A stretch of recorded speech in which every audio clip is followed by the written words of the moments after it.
मगर गुड़िया के माँ बाप के बारे में तो सोचो, जिनकी छोटी सी बच्ची गायब हो गई है, उन पर क्या बीत रही होगी। अगर आप बच्चों को संभाल नहीं सकते तो माँ बाप बनने का मतलब ही क्या है?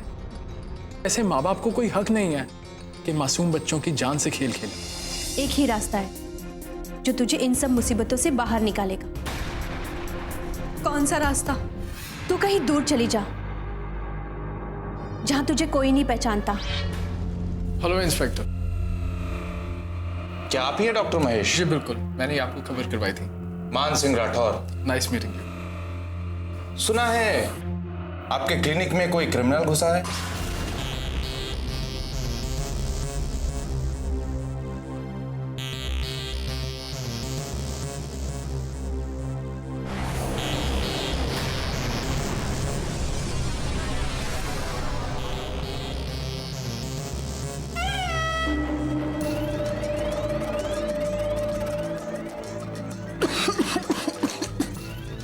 अरे क्या हुआ सर? पानी अभी लाता हूँ पानी।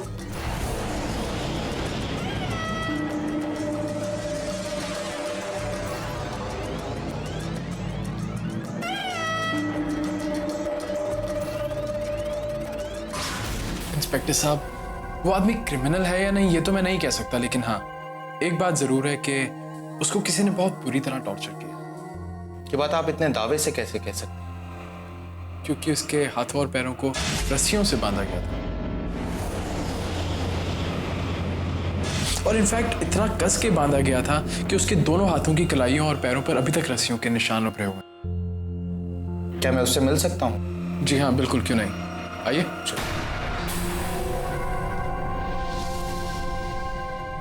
आइए इंस्पेक्टर साहब, आइए। ये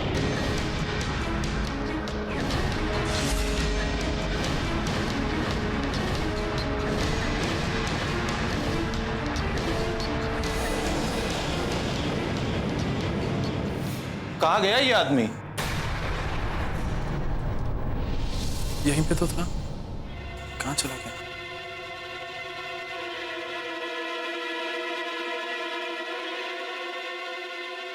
अरे सुनो, संतोष कहाँ है? साहब उसकी छुट्टी हो गई। हो मतलब चूहे बिल्ली का खेल शुरू हो गया। मैंने संतोष को कहा था कि यहाँ पे देखिए एक आदमी है, उसने तुम्हें कुछ बताया? पता नहीं सर। जाके खोजो खोजो, वो कहाँ गया। ये क्लिनिक आपका ही है ना डॉक्टर महेश? जी हाँ, ये मेरा ही क्लिनिक है, और ये बात मैंने आपको पहले भी बताई है, पर आप ये क्यों पूछ रहे हैं? क्योंकि ये बात भी मुझे आपने ही बताई थी कि आपके क्लिनिक में एक अपराधी आकर छुपा है, और अब जब मैं यहां पहुंच चुका हूं तो आप कहते हैं कि वो भाग गया। मेरी एक बात बहुत अच्छे से समझ लीजिए डॉक्टर महेश, कि मैं ड्यूटी के वक्त मजाक नहीं करता, और जब मैं मजाक करता हूं ना तो अच्छे अच्छों की खटिया खड़ी कर देता हूं। देखिए इंस्पेक्टर साहब, आप मुझे गलत समझ रहे हैं। मैं गलत समझ रहा हूं? आप ऐसी कोई बात कर ही नहीं रहे डॉक्टर महेश जो मैं आपको सही समझूं। खैर, मुझे इस जगह की तलाशी लेनी, और जैसा आपने मुझे बताया था कि वो अपराधी काफी घायल था, उस हिसाब से ज्यादा दूर नहीं गया होगा वो। नहीं इंस्पेक्टर साहब, मैं आपको इस बात की परमिशन बिल्कुल नहीं दे सकता। यहाँ पे और भी तो मरीज हैं, उनको कितना डिस्टरबेंस होगा ये भी तो सोचिए।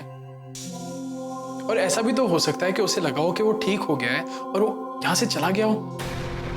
अच्छा, आपको बिना बताए चला गया? देखिए इंस्पेक्टर साहब, ये एक क्लिनिक है, यहाँ पे रोज ऐसे पेशेंट्स आते हैं, मैं सबका पर्सनली ध्यान तो नहीं रख सकता ना, मुझे और भी काफी काम है। देखिए डॉक्टर महेश, आप मेरे ड्यूटी के बीच में आ रहे हैं, और मैं मेरी ड्यूटी के बीच में दखल अंदाजी करने के लिए आपको जेल में भी डाल सकता हूं, इसलिए मेरे रास्ते में ना आए और मुझे मेरा काम करने दें। ठीक है इंस्पेक्टर साहब, लेकिन मैं आपके साथ रहूंगा ताकि किसी को कोई डिस्टरबेंस ना हो। ठीक है, ये ऐसी लापरवाही नहीं होनी चाहिए, लेकिन हां, अपने गार्ड से कह दीजिए कि इस क्लिनिक का कोई भी बंदा यहां से बाहर नहीं जाना चाहिए।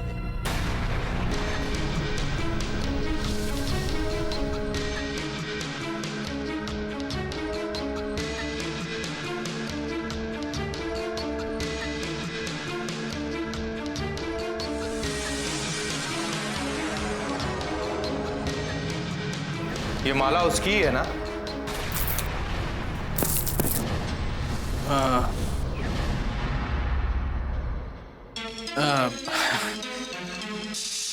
नहीं, ये उसका नहीं है।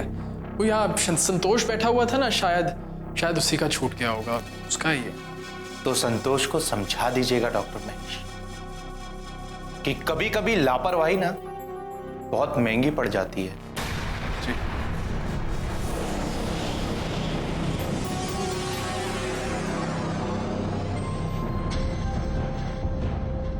खैर, मैंने आपका काफी कीमती समय बर्बाद किया, उसके लिए माफी चाहूंगा। क्या करूं, हमारा तो पेशा ही कुछ ऐसा है कि हमें हर इंसान को शक के दायरे में लेके चलना पड़ता है। खैर, मुझे लगता है आप आगे भी हमारे साथ कोऑपरेट करेंगे। बिल्कुल। Thank you. Thank you.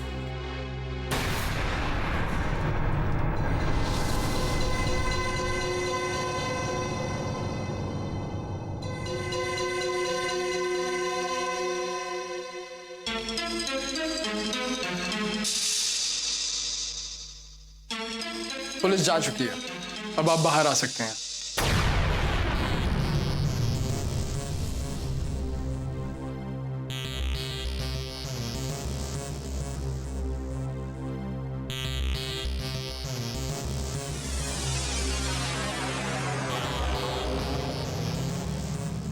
मगर याद रखिएगा, मैं तब तक ही आपकी मदद करूंगा जब तक आप मेरी इजाजत के बिना यहां से कहीं नहीं जाते।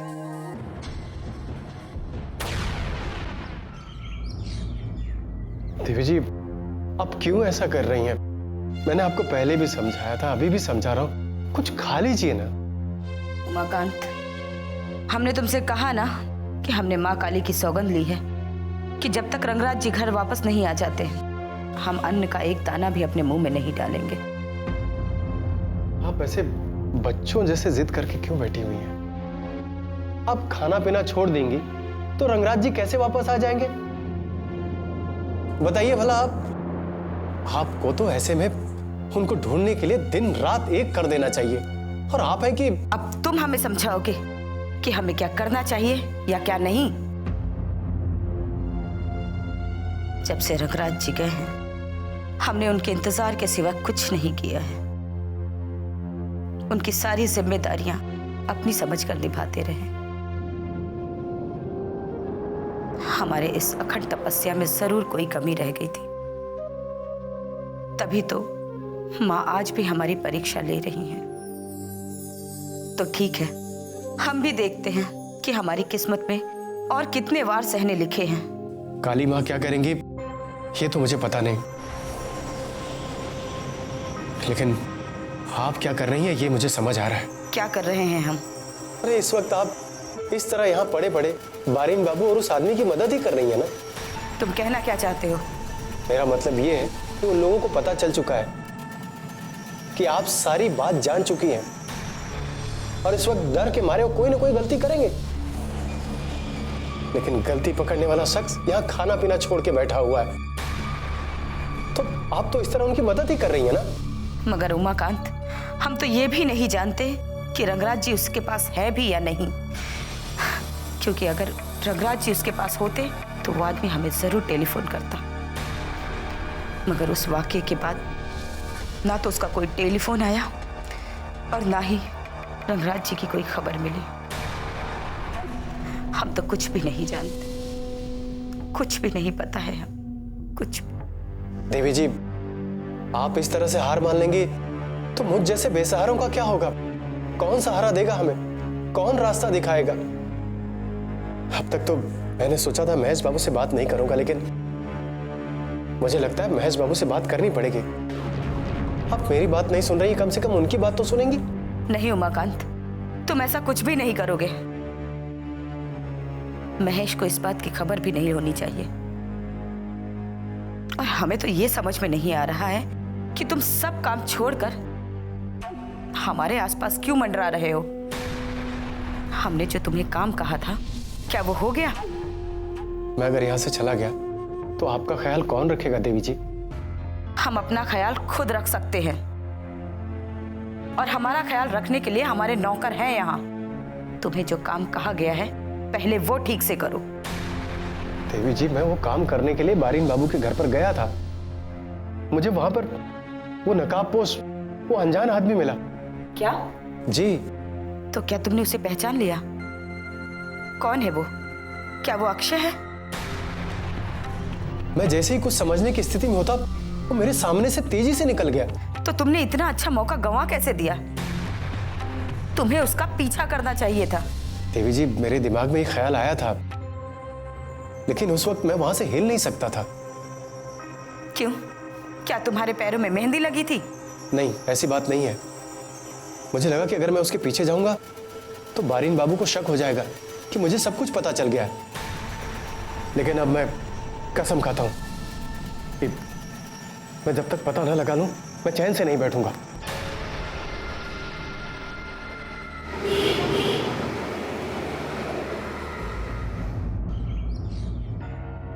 अरे, यहाँ पर तो ताला लगा हुआ है, मगर कमला कहाँ गई होगी?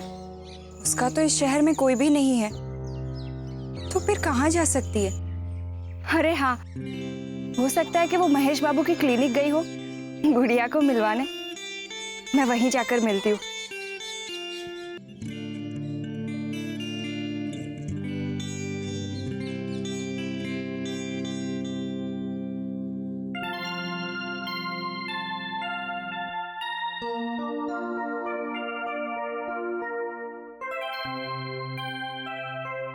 डॉक्टर महेश। अरे हेम, आओ ना, बैठो प्लीज। कैसी हो तुम? और जोगेन कैसा है? और तुम्हारे बाबा की तबीयत कैसी है? उनकी तबीयत अब ठीक तो है ना? अरे बाप रे बाप, एक साथ इतने सारे सवाल। मैं ठीक हूँ और जोगिन भी ठीक है। बेंगलोर से काका का फोन आया था, वो बता रहे थे कि डॉक्टर गुलाटी बाबा का केस हैंडल करने के लिए रेडी हो गए हैं। बस अब मुझे उसी दिन का इंतजार रहेगा जिस दिन बाबा हंसते मुस्कुराते आए और मुझे अपने गले से लगा ले। Doctor Gulati is one of the finest doctors in the country. मुझे पूरा भरोसा है कि तुम्हारे पापा बहुत ही जल्द हंसते मुस्कुराते तुम लोगों के बीच में होंगे। अच्छा, एक बात बताओ, एक बात पूछ सकता हूँ तुमसे? जी पूछिए ना। फर्ज करो तुम्हारे बाबा अचानक तुम्हारे सामने आ जाए, तो तुम क्या करोगी? उन्हें लिपट कर जी भरकर रोना चाहूंगी। रोगी? मैं कुछ समझा नहीं। महेश बाबू, अगर मैं कहूंगी तो आपको थोड़ा अजीब लगेगा, मगर हर कोई जानता है कि एक बेटी के लिए उसके पिता से बिछड़ने का दुख उसे शादी के बाद ही पता चलता है। और मेरी किस्मत में तो ये सब शादी से पहले ही लिखा हुआ था।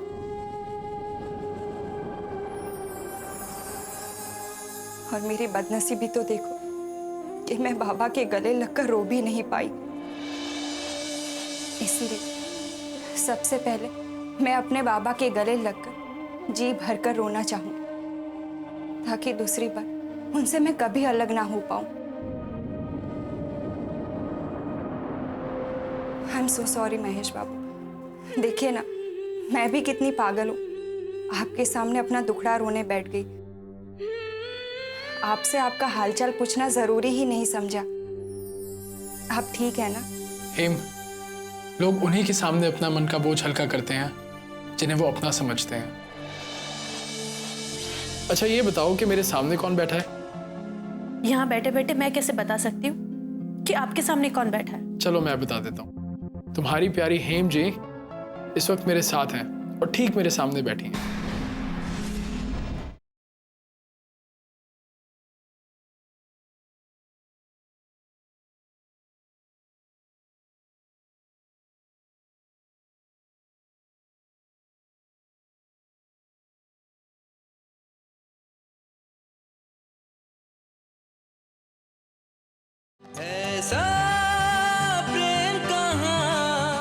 हेम, लोग उन्हीं के सामने अपना मन का बोझ हल्का करते हैं जिन्हें वो अपना समझते हैं।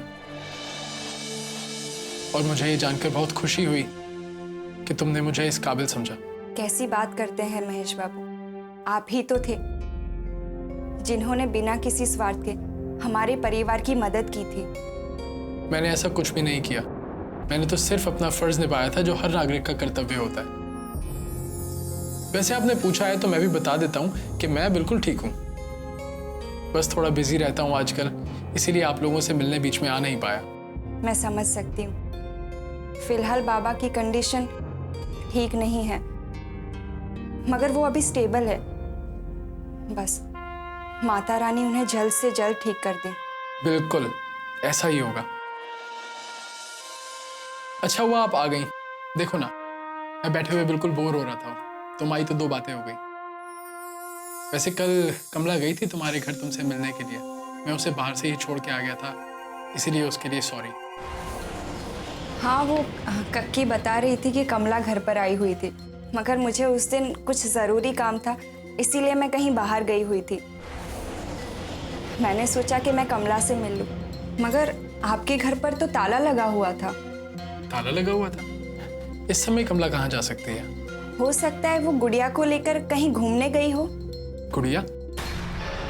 ये गुड़िया कौन है? महेश बाबू, लगता है आप कल रात से घर पर नहीं गए, इसीलिए मुझसे ये सवाल पूछ रहे हैं। मैं समझा नहीं, कौन है ये गुड़िया? महेश बाबू, गुड़िया वो नन्ही सी बच्ची जो मेरे घर पर थी। छोटी सी बच्ची? हेम, आप क्या कह रही हैं? मैं बिल्कुल समझ नहीं पा रहा। लगता है सच में महेश बाबू कल से घर नहीं गए हैं, तभी इन्हें गुड़िया की कुछ खबर ही नहीं। हो सकता है कमला ने महेश बाबू को सरप्राइज देने के बारे में सोचा हो। मुझे फिर इन्हें अभी कुछ नहीं बताना चाहिए। किस सोच में डूब गई हेम? बताओ ना, ये गुड़िया कौन है? कुछ नहीं, मैं तो बस ऐसे ही पूछ रही थी। हो सकता है कमला कहीं बाहर गई हो। मुझे लगा था कि वो यहाँ पर होगी, इसीलिए मैं यहाँ पर उसे मिलने आ गई। मैं घर पे टेलीफोन करके उसका पता करता हूँ।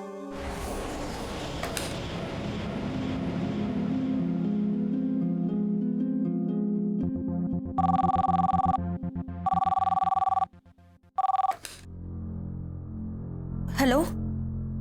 हेलो कमला, महेश बोल रहा हूँ। कहाँ हो तुम? हाँ महेश बाबू, कहाँ जाऊंगी, घर पर ही हूँ। अच्छा, ये बताओ कि मेरे सामने कौन बैठा है? यहाँ बैठे बैठे मैं कैसे बता सकती हूँ कि आपके सामने कौन बैठा है? चलो मैं बता देता हूँ। तुम्हारी प्यारी हेम जी इस वक्त मेरे साथ हैं और ठीक मेरे सामने बैठी हैं। और तुम जानती हो वो तुमसे नाराज हैं और मैं भी तुमसे गुस्सा हूं। लगता है हेम जी ने महेश बाबू को गुड़िया के बारे में बता दिया है।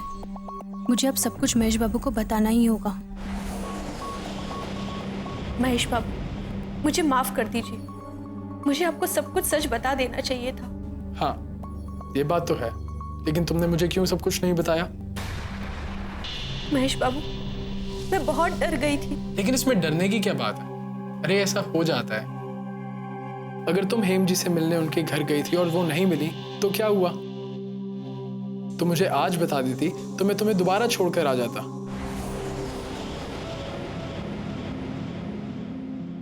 फिर तुम मिल लेती। खैर, तुम ये बताओ कि हेम जी जब घर पे मिलने आई थी तो घर पे ताला क्यों लगा हुआ था?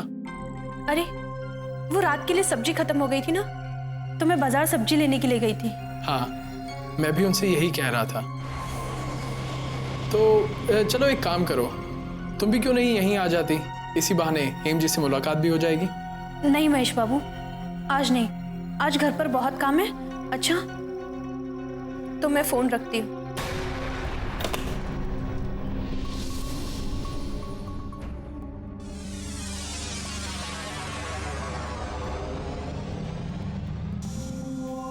हेम, लगता है कि कमला का यहाँ आना तो पॉसिबल नहीं हो पाएगा।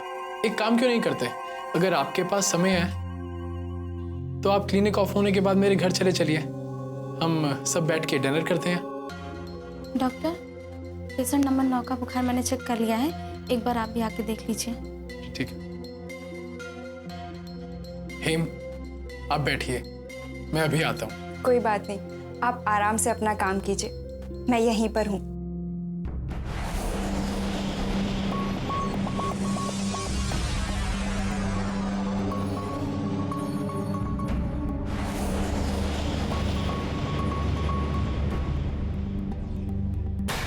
मैं बहुत अच्छे से जानता हूँ, और ये जानने के लिए मुझे कोई एक्स्ट्रा एफर्ट्स नहीं करने पड़े। आपके शरीर पर लगी पुरानी चोटें खुद ब खुद ये बयां कर रही हैं, क्योंकि किसी भी शरीफ इंसान का शरीर ऐसी चोटें बर्दाश्त ही नहीं कर सकता।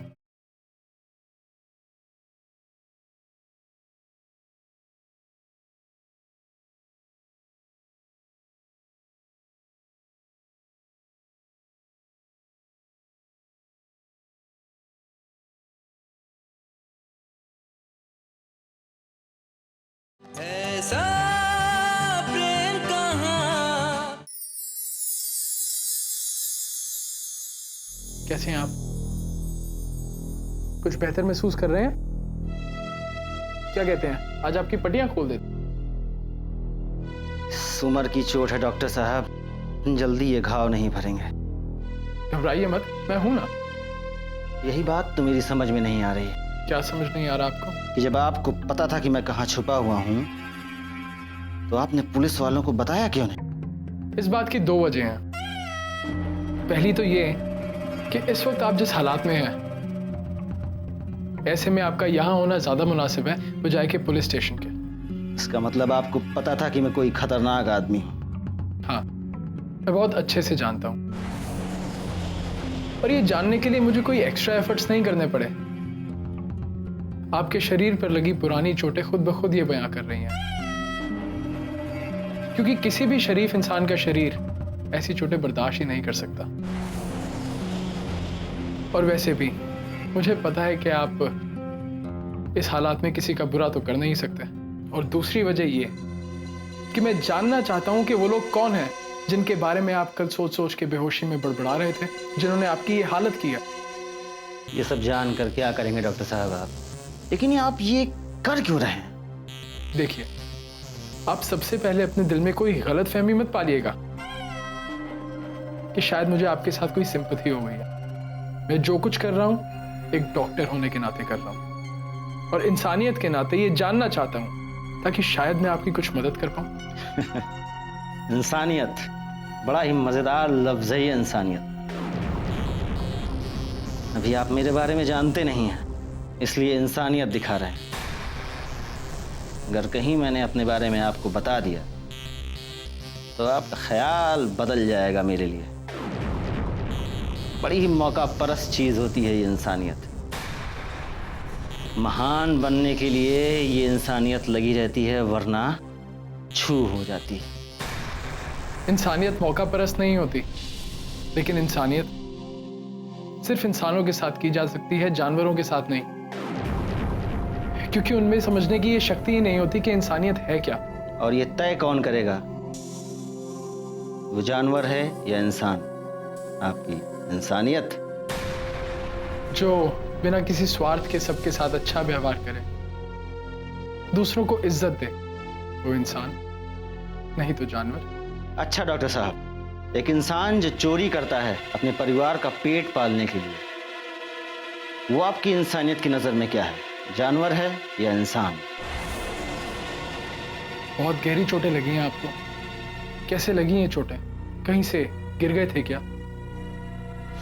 सही पहचाना आपने डॉक्टर साहब। बड़ा भरोसा करके जिस कंधे का सहारा लिया था मैंने, उसी ने सत्ता की लालच में आके मुझे फेंक दिया।